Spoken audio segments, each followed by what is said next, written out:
that is expressed. A very good morning once again, and many thanks for staying with us right here on the number one breakfast in the country, Morning at NTV.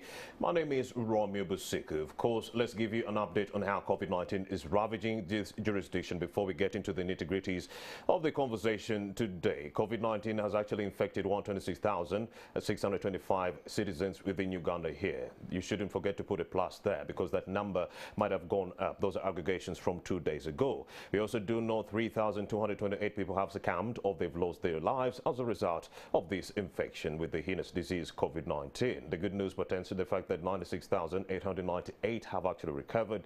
When we actually do more to ensure that we protect ourselves, we can actually pull through. Vaccination is one of those avenues through which we could actually ensure a full reopening of this economy and the resuscitation of the educational sector. If you haven't gone for your jab, please ensure that you clamor for the same at the nearest vaccination point. They are highly safe and they will offer you protection, avoiding hospitalization and death in that regard. But remember, even though you've received your second dosage or all dosages as far as vaccinations are concerned, you can still actually acquire or get infected with COVID-19 and you can still pretty much spread it to the other person that is within your midst. So putting that aside, please ensure before you leaving your humble abode, you are arming yourself with a face mask. Not simply arming yourself with one, it's actually covering your nostrils, it's covering your mouth, those hot sensitive parts through which the COVID-19 pathogens could actually get into your body.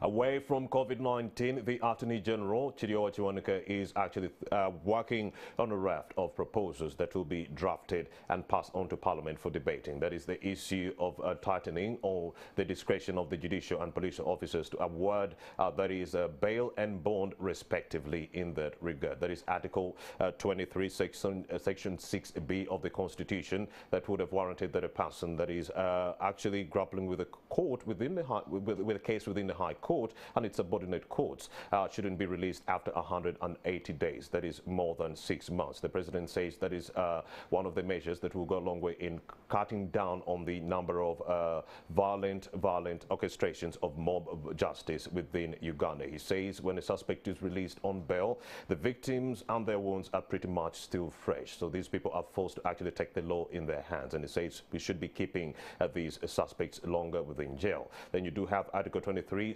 Section 4B of this same constitution that would actually have warranted for someone to be released after 48 hours if this person has not been adduced in court. So the new tweak in the law would actually provide for this length of time or period to go for 48 hours or business hours. They would just say it was 48 business hours and not longer than that. So those are some of the issues we're going to be taking a look at that.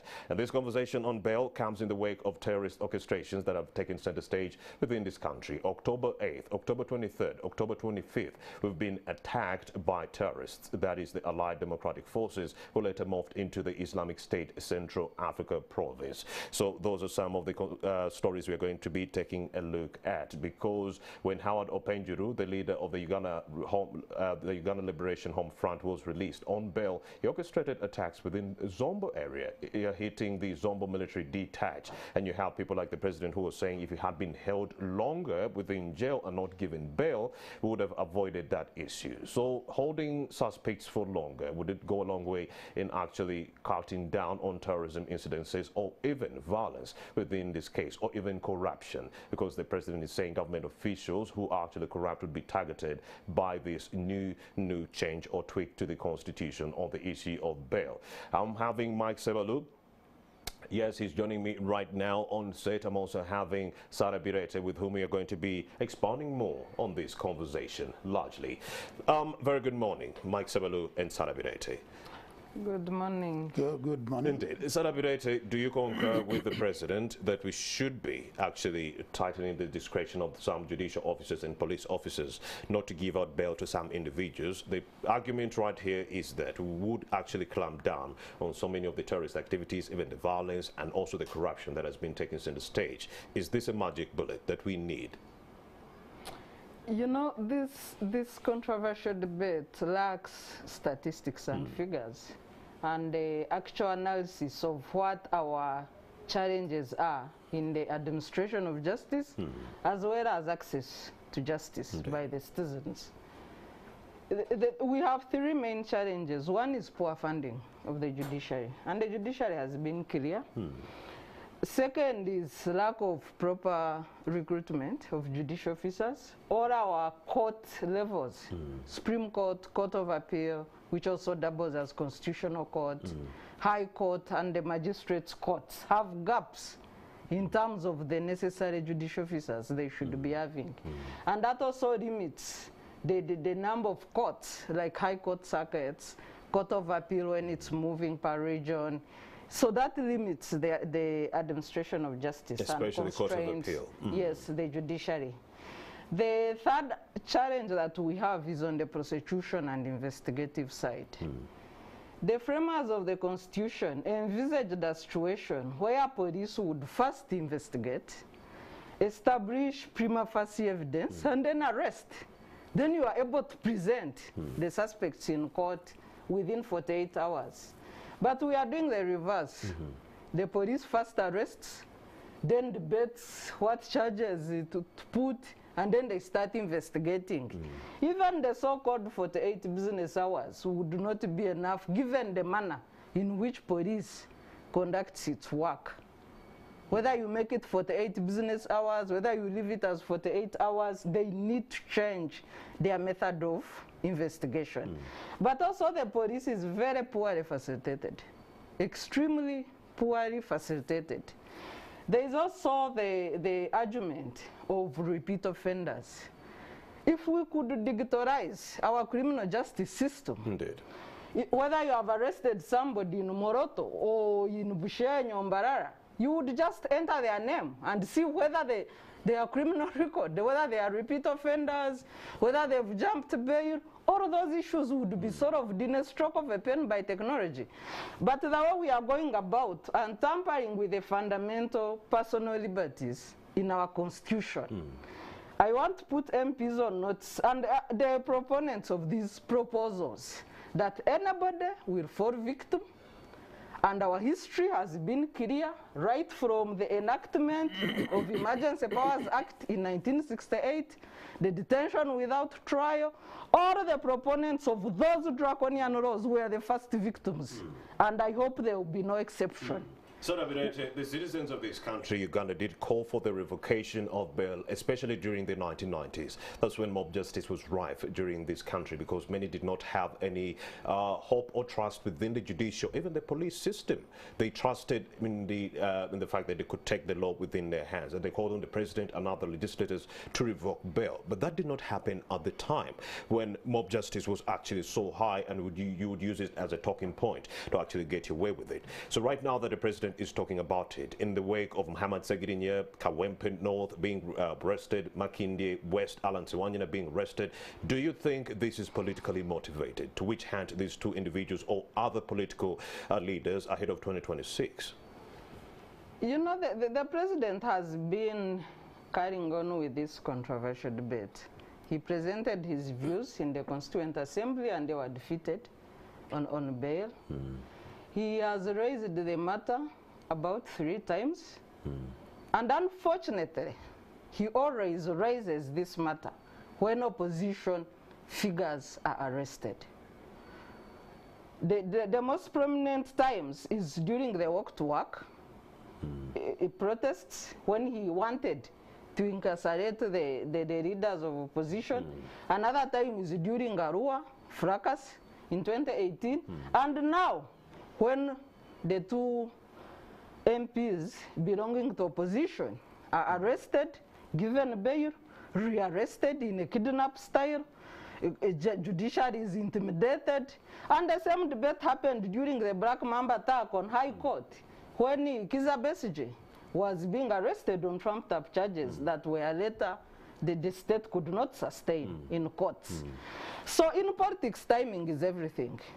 And the president's intentions are very suspicious in that line of the timing, the manner in which he raises this controversial debate.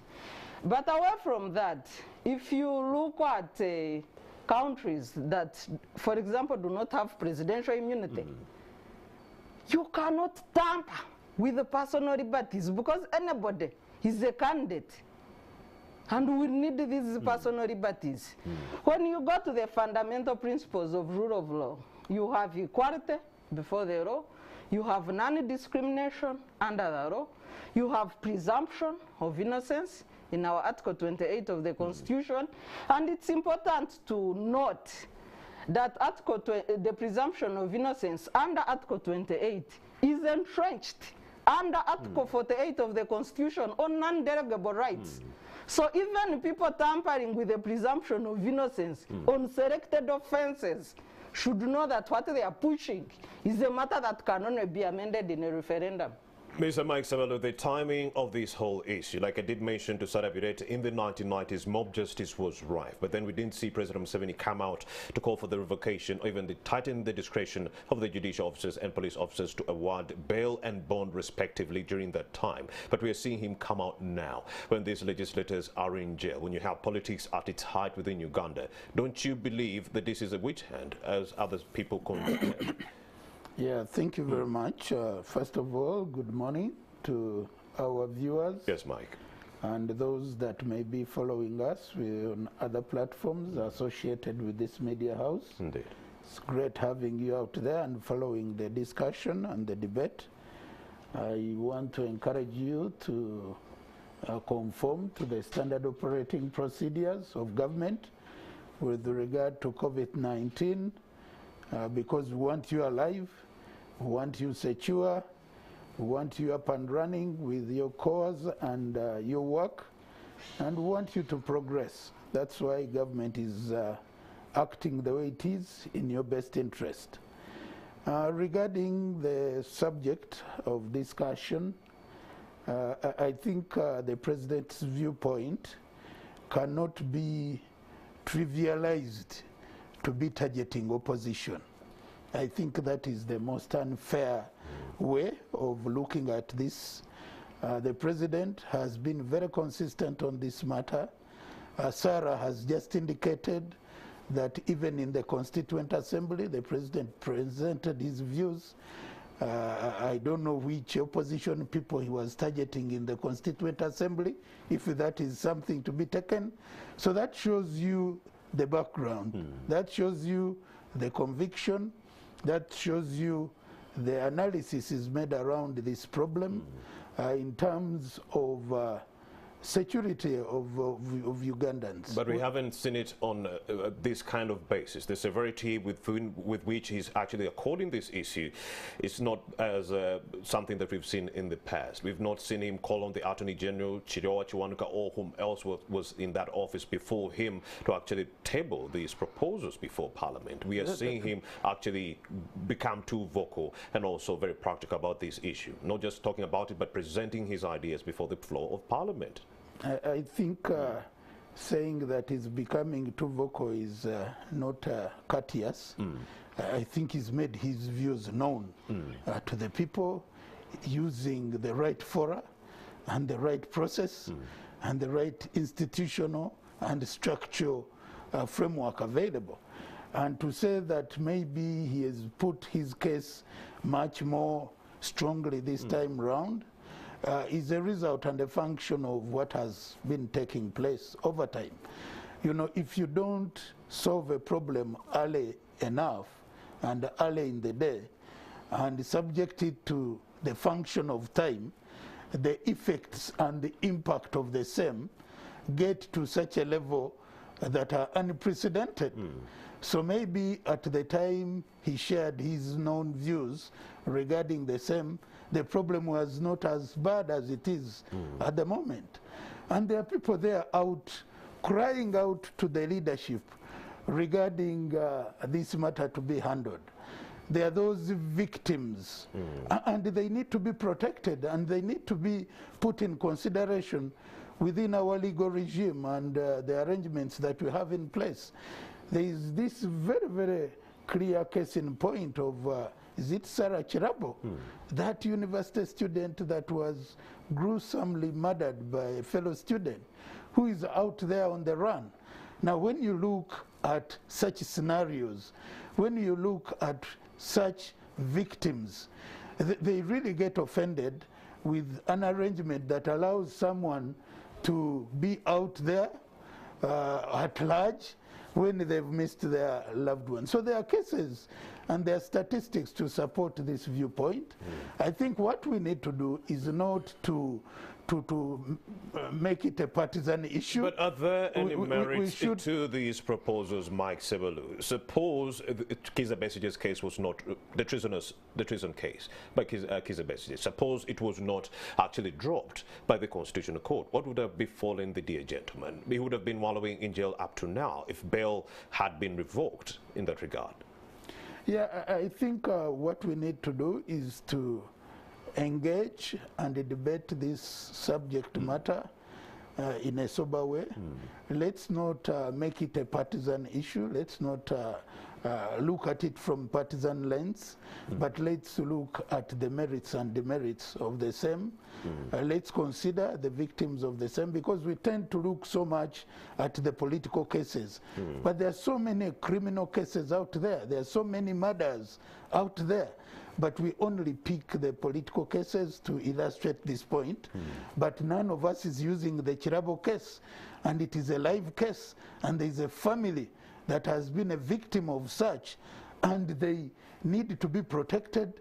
Their viewpoint likewise needs to be appreciated, because if you put this argument to that family, definitely you'll be of a clear yes to the proposal to scrap. So let's look at all these variables and be in a manner to resolve it in a win-win situation. But there is a problem. Anyone who says there's no problem with that is not being true to him or herself. Individuals say the proposals will weaken the Constitution. Don't you believe this to be true, Mr. Mike Sebelu? Yeah, I think the Constitution is out to protect everyone.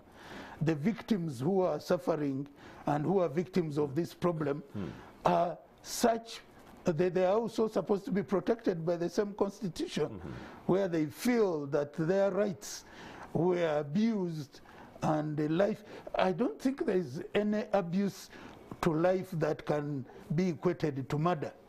So people who murder are the highest offender in terms of abusing rights, because someone who terminates life is definitely the worst case scenario in terms of upholding rights.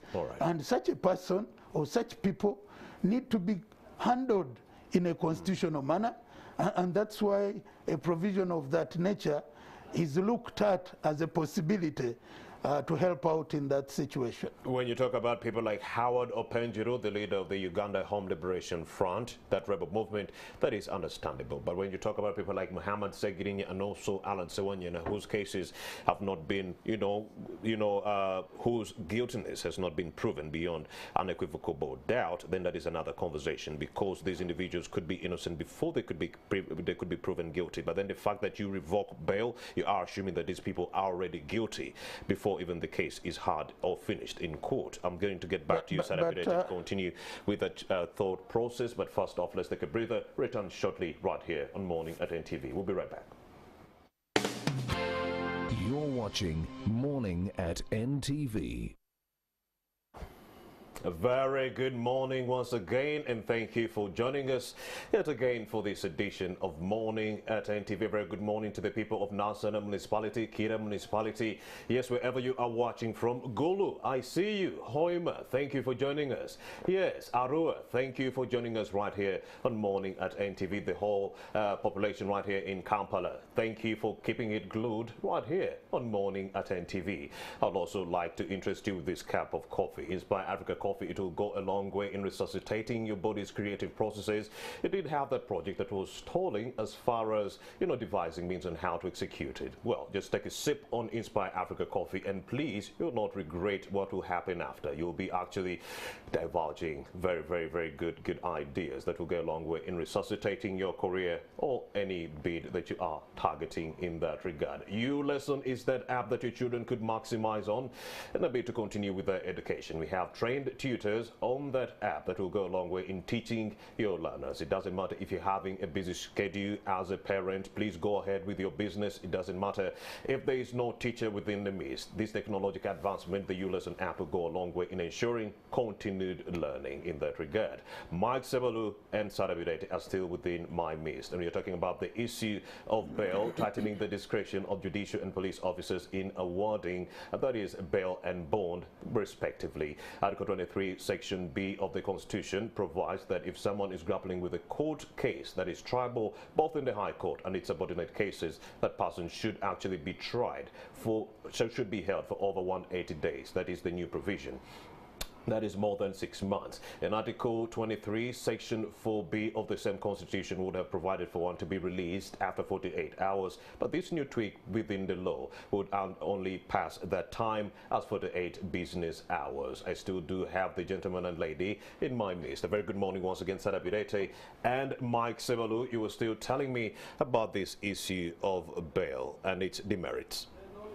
Well, just last week on Wednesday, the Court of Appeal allowed an appeal of a man who had spent 10 years in jail for murder that he never committed. Nobody could place him on the scene of the crime. No witness could identify him. And the 3 judges, in their summary decision, ruled that it's very unfortunate to have such kind of administration of justice in our country. What is more unfortunate, Sarah Birete would believe, is the fact that such a court case wouldn't even warrant reforms within our, judicial system or our laws. You see, we need the judicial reforms in this country, but the judicial reforms we need are not what is being proposed. We need the judicial reforms to empower the investigative arms to clearly identify, prevent, and curb crime in our society. Nobody wants a lawless, society. Can police have capacity to detect, prevent, and fight crime? It doesn't have it today. Just the other day, the MPs on the Defense Committee were inspecting the residences of some of the police officers in Western Uganda, a dilapidated building that can collapse anytime, housing police officers and their families. Even here in Zambia, just go there, you'll see the carnage. Look at the remuneration of our police officers. Is that the kind of payment that would allow somebody to sit and concentrate on fighting crime? Or they are busy running around looking for extra income to take care of their families? The latter. Yes, those are the issues we need to do. What technology is police using? The world has digitalized. Can we digitalize our criminal justice system so that it is easy to see the repeat offenders, it is easy to detect where crime has been, and all this would solve the lamentations on bail. The other lie that is being told is the issue of mob justice. True, there is mob justice in this country, but mob justice happens before people are arrested in most cases. 80% of the cases, you commit a crime, the community bounces on you, you are beaten. Unfortunately, most people die. It is not after release on bail.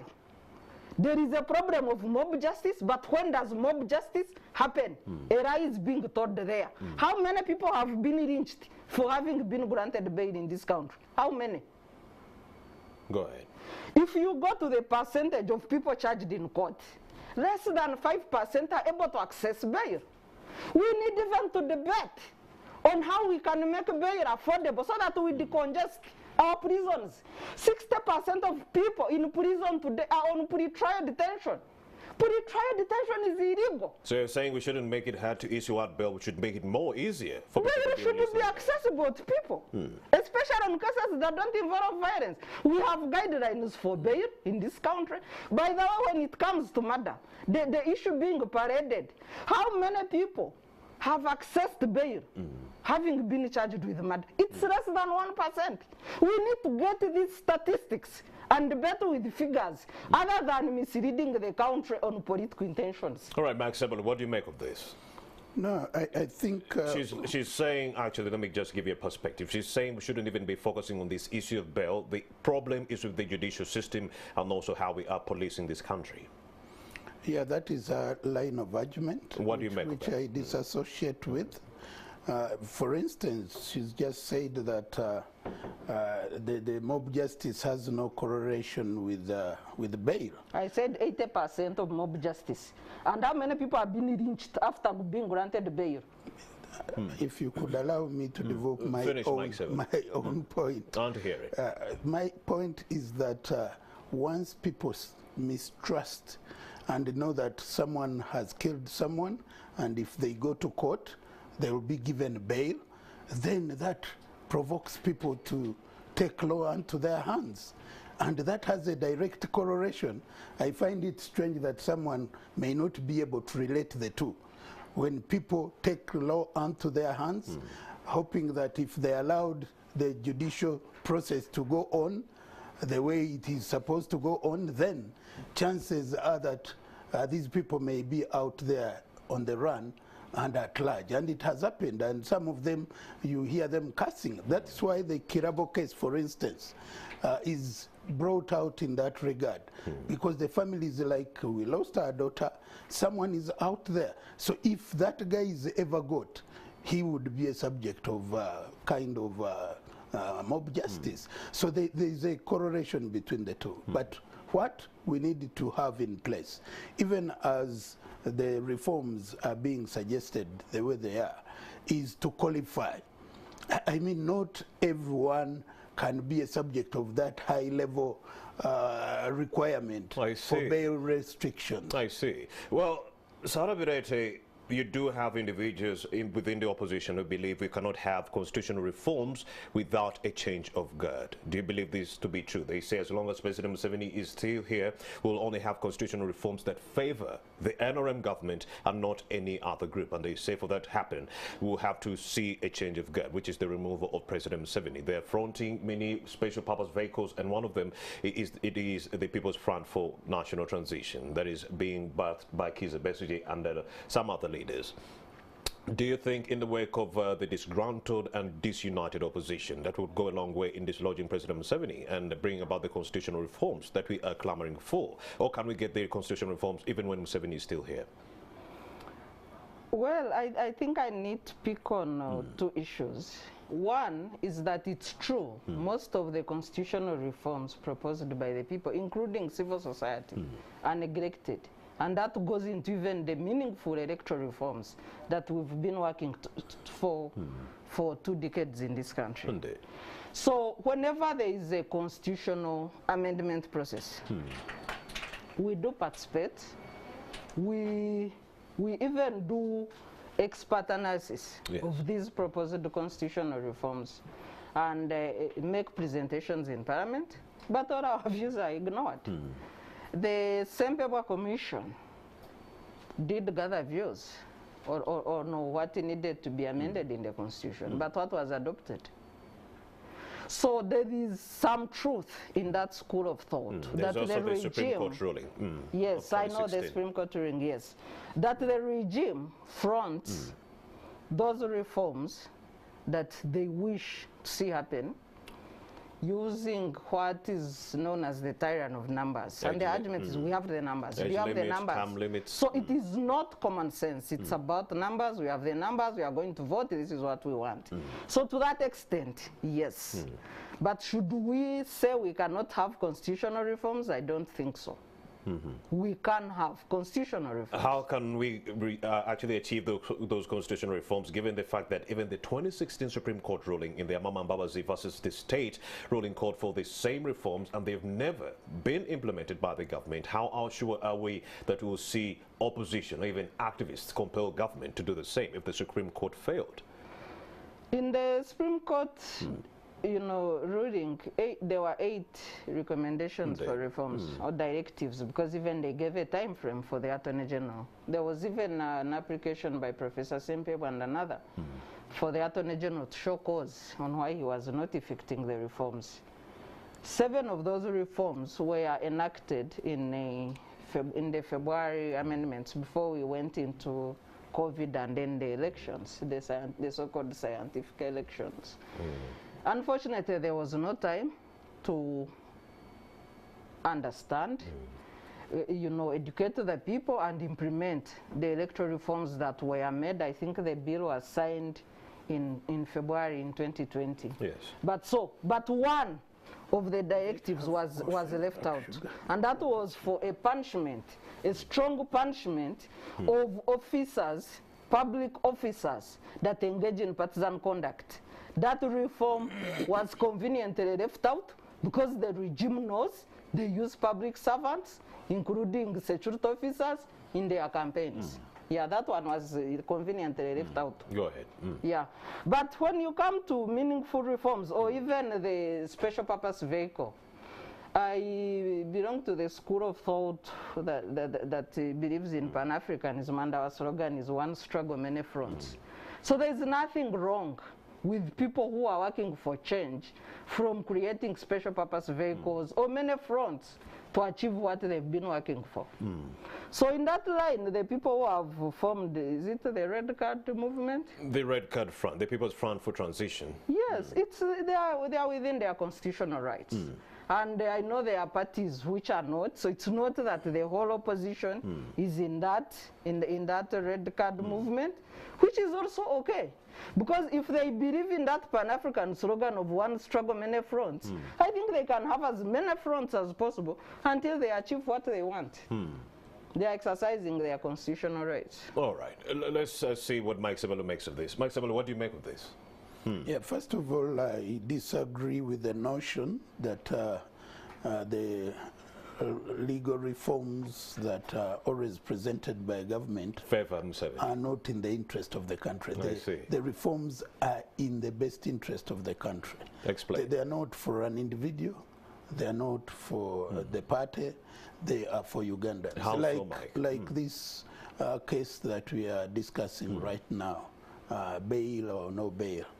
I don't think it is targeting NRM people or non-NRM people. It is to protect people against those that are abusing some of those provisions to stay at large while the victims are wallowing in serious positions. Yeah. So the kind of reforms or policies that government advances are in the best interest of the people. This is a government that is elected by majority of Ugandans, so it would be unthinkable for it to propose policies or provisions or law reforms that do not reflect the will of the people or that not attend to the urgent needs of the people. So to imagine so is not being fair to the people and to get the government itself.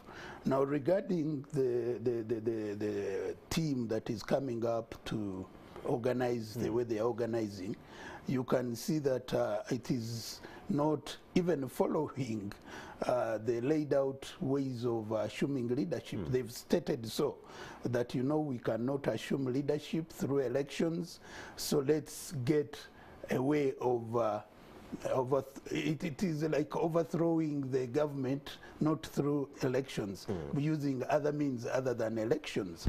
That is not the lawful way of engagement, but we are a very democratic country. When people organize along those lines, you give them their space, and I think they've been given the space. There are many people within the opposition that do not subscribe to that.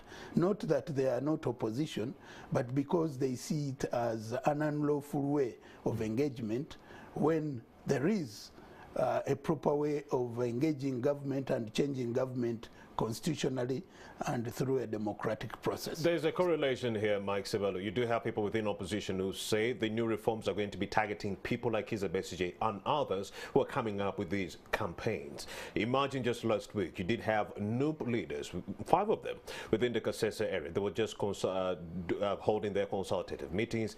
They were jailed. They were nabbed by security forces, and the preferred charges are terrorism, that they wanted to subvert the will of this government or to topple the central government. Now, imagine imagine you're grappling with such charges, and then the president is talking about revocation or tightening the discretion of those who are at bail and bond respectively. Don't you think that actually goes a long way in telling the country that this is a witch hunt, if you will? No, I don't. Based on that analogy and the factors I gave you just last week. Yeah, that analogy could apply. But I think we need to have it qualified. One, we need to appreciate that government works on the basis of intelligence. So for you, you may take it that these people were doing this or that. I think for that we may not conclude without looking at the facts before court or before any legal process. But you may be surprised about the information surrounding that, the justification for the arrest. But those are things that can be determined competently before courts of law. But what I want to say is that the debate on this matter precedes. This debate has always been there even before some of these people have joined the political playing field. But now we are not talking so about for you, the no people, we are not talking about for you to equate the law to be designed specifically for these individual actors when the idea has been on since even before they ever thought of joining politics. I think that would be rather either over-glorifying them or understating the need for the reform. Do you see a negative precedence that will take center stage? In Kasese, 5 NOP leaders are arrested, and the preferred charges are aiding and abetting terrorism, subverting the will of the government, that they wanted to topple the NRM government. I mean, you do have Kizza Besigye that is launching the Red Card Front as of Saturday in Chigezi. What would stop security agencies from pouncing on Kizza Besigye and saying this campaign that you are actually designing is geared towards subverting the will of this government or removing President Museveni, so we are slapping treasonous charges on you and these other politicians, so no bail for you and no bail for that individual? You know, if I may be allowed to bring the debate closer, please. During elections, accounts of 4 organizations were closed, arbitrarily closed, on allegations that they were funding terrorism. NGO that observing elections and conducting civic education is terrorism. We waited for arrests. Nobody was arrested. Nobody was ever charged or summoned. We said, now what is this? So it is not the first time that citizens of this country have seen abuses of the law, targeting people involved in public participation of their governance. Go ahead. So if you can charge, allege that civic organizations doing election observation work are engaged in terrorism, I mean, it's a question of how crazy can you get. It is not a question of what you are capable of doing. Now, phrasing of the accounts is only part of the conversation, Sarah Birete. In August of this very year, 2021, we saw the cancellation or the suspension, indefinite suspension of over 54 NGOs right here in Uganda, many of whom were working in the spheres of accountability and also governance. Could it be that the government was trying to remove those people who might have been critical of these conversations, especially surrounding the issue of bail? Could it be that that move was actually aided by that fact that government wanted to remove any people who are going to be critical about this conversation on bail in the spheres of governance and accountability, especially on the part of the NGOs? Well, NGOs in Uganda are faced with a heavy administrative burden. In addition to other aspects that shrink our space for participation in governance, NGOs are required to report to 7 agencies in this country in terms of compliance. Indeed. You report to URA, you report to NSSF, you report to Financial Intelligence Authority, you report to KCCA, you report to NGO Bureau. So, and amidst COVID, many of the grants that officers were running with were put on hold because people were not able. First of all, we are under lockdown. So that was the first suspension of grants and operations of NGOs. The second suspension, second lockdown, second suspension. So many officers have been home and have not been able to do, for example, commission audits, the requirements for you to report to the several multiple agencies that we report to. Indeed. So, but that is the one side of that story. The second side of the story is you have a bureau that is working illegally because it's not fully constituted. If you go under the NGO Act, the framers of the law envisaged a bureau that is headed by the NGO board that does not exist since September 2020. And then the secretariat, which is under supervision of the board, and the adjudication committee, which is like an appellant for the administrative decisions taken by the board. So out of the 3 organs of the bureau, only one organ exists. That is the secretariat. It has no supervision. It has no appellant committee. This secretariat under Section 5 of the NGO Act has no function unless there is a board. Government has intentionally refused to appoint the board of the NGO Bureau. So you have a secretariat that does not have powers making decisions where even the affected agencies have no cause of redress. And that is the summary of what is happening to the 54 organizations. Just recently, 2 weeks ago, the head of the NGO Bureau gave an order for police to arrest staff of AFIEGO, the African Institute for Oil Governance, and the ED. A total of 6 people.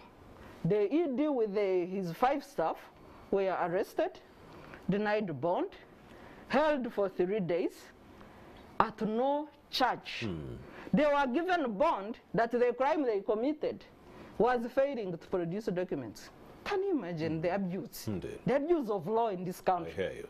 Mike Sabalu, the shrinking civic space is one conversation we should be having because the government has come out one too many times to say the NGOs are actually financing terrorism and some of the leaders of these NGOs are terrorists. Meaning if the president had already gotten his way with the issue of bail and tweaking the constitution, these individuals, some of whom could be languishing in bail. Nicholas Opio would actually still be in jail at some point until those charges had been dropped. So the issue of revocation of bail, it would actually even nurb anyone within the spheres of governance and accountability. What do you have to make of this? The witch hunt we're talking about, it's not only targeting politicians. No, I don't want to use such terms like witch hunt.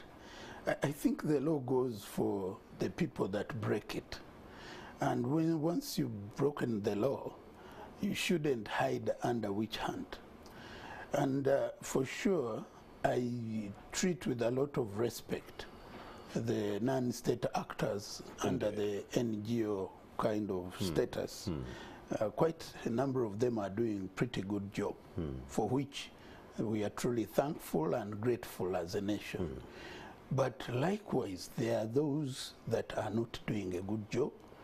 There are those that have taken on political kind of activism under NGO operations. But that doesn't warrant them to be called terrorists. The fact that we are working with Robert Chagulanyi Okize-Besigye. I've not said so, but in case there is credible intelligence linking an individual.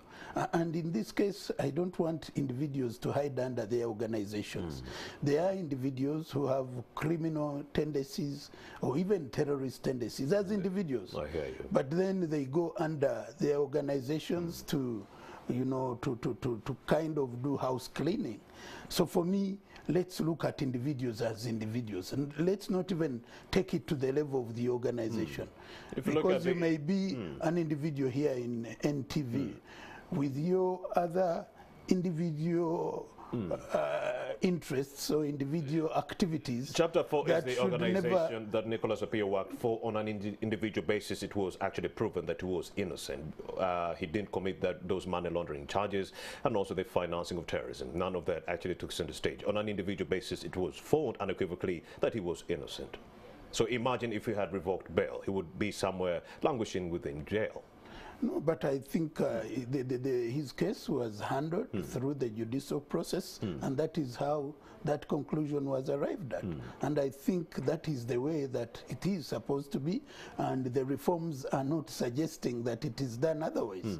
So it will still follow the due process of the law, and whatever decision is made at the end of the day is in conformity with the law and in a lawful manner. Mr. Semelo, is government attacking these NGOs simply because they worked with the opposition groups during the just concluded electoral period? And I don't want to say attack, because your language is disturbing me, because it is not neutral. You are not being neutral in the way you attack. I don't think we've seen the government actually ransack buildings of these NGOs. They come, they ransack the building, they take away billions of cash, they take away computers to go and investigate. That is an attack. I think that is an investigation. In the night. In the night. That is an investigation, I want to say. All so. right, explain your point. I don't want to use your language. All right. At least I want to disassociate with such language. Government criticism towards NGOs. What I want to say is that government subjects such organizations to investigations. And at the end of the day, it is on the basis of that that a decision is made one way or another. Indeed. That is how I want to take it. But what I really want us to appreciate is that we need to protect Indeed. Ugandans. And protecting Ugandans should be done at all levels. If an NGO is engaging in activities that are not commensurate with their mandate, I think there is something that is not right there. And if it is investigated and called to order, I think that should be appreciated within the spectrum of the common good and the general good. And if an organization is doing a good job, we need to appreciate it, because ask one question: why organization X, Y, and Z and not ABC? Because if it was one day of a swap of all NGOs and they are all subjected to this, maybe you would say there is a problem. Most of these were in the spheres of governance and accountability. Why ABC and not XY? That's why, for me, I always choose to wait and look at the facts and be able to conclude without taking serious bias. Mr. Birete, why would a government actually clamp down on NGOs that are actually offering a service that would go a long way in working in tandem with the same government to actually advance some kind of public services to the citizens? The issue of accountability, corruption. When NGOs make noise about corruption, they are helping citizens and the government alike to actually get those bad government officials. When they talk about bad governance, they are actually helping citizens of this country. Now, when the same government levies this heavy-handedness that we've been seeing on NGOs, what would it mean? People who are trying to help you and you're stopping them, what would it mean? You know, Romeo, it's not just NGOs. Look at the attack on DGF. Let's move the debate. The funder of the NGOs. Yes, let's move the debate away from organizations. As much as Honorable Sebaru was saying it should be about individuals, you know, he forgets one fact, that when government is attacking, they close accounts of organizations, they attack organization offices. They are not going for individuals. And they do this in the night, when the law says go for investigation during the day. So it is not that what he's saying that they should look for individuals. Maybe that's what should be the ideal. If Sarah has committed a crime, summon me and investigate me as Sarah. You know, leave alone Center for Constitutional Governance. That's the point he's saying. Maybe which should be the ideal, but they are doing the opposite. When you look at the acts on NGO sector, they are not limited to NGOs. They extend to their partners. DGF has been closed for 1 year now. The first argument was the same. They are funding terrorism. A partner, these are EU countries here in partnership with the government. And part of the partnership, the Cotonou Agreement is very clear that they work with the government and non-government actors. Very clear. Moving forward, Sada Birete, what kind of political environment should we brave ourselves for ahead of 2026, putting all these factors together? In a second, maybe 10. Well, I don't know whether I can summarize this. I think Ugandans are taking one day at a time. If you look at events from the time of elections, you know, the Kampala killings, 18th, 19th November, where nobody has ever been held accountable. I think the state has confirmed in their statements that we lost 54 Ugandans, unaccounted for. Today, nobody has been held responsible. There are no protests. When the BBC released the documentary of evidence of some of the officers involved in those killings, instead our police, instead of summoning these people, because they claimed they didn't know before, instead of summoning the officers, they summoned the journalists that had published evidence of BBC. Very crazy environment we are Very insightful conversation I've been having with Sarah Birete, the Executive Director of the Center for Constitutional Governance. She was not alone. She was also flanked by Mr. Mike Sebalu. Thank you very much, Mr. Mike Sebalu, for having made this time together with you to make sense of the issues right here on the show. You do have a concluding remark in a few seconds. What does the future hold based on all these factors put together, Mike Sebalu? Yeah, I think the future is bright. And let us as a country support initiatives for reform to ensure that we live harmoniously, we coexist, and we work to develop the country. Indeed. Uganda belongs to all of us, and we need to be available to work in the best interest of our people. And also, let's maintain the status quo of such harmonious debate without exchanging of any blows, but only trading ideas. Stephen Mbide, very good morning to you. You do have an update for us shortly after the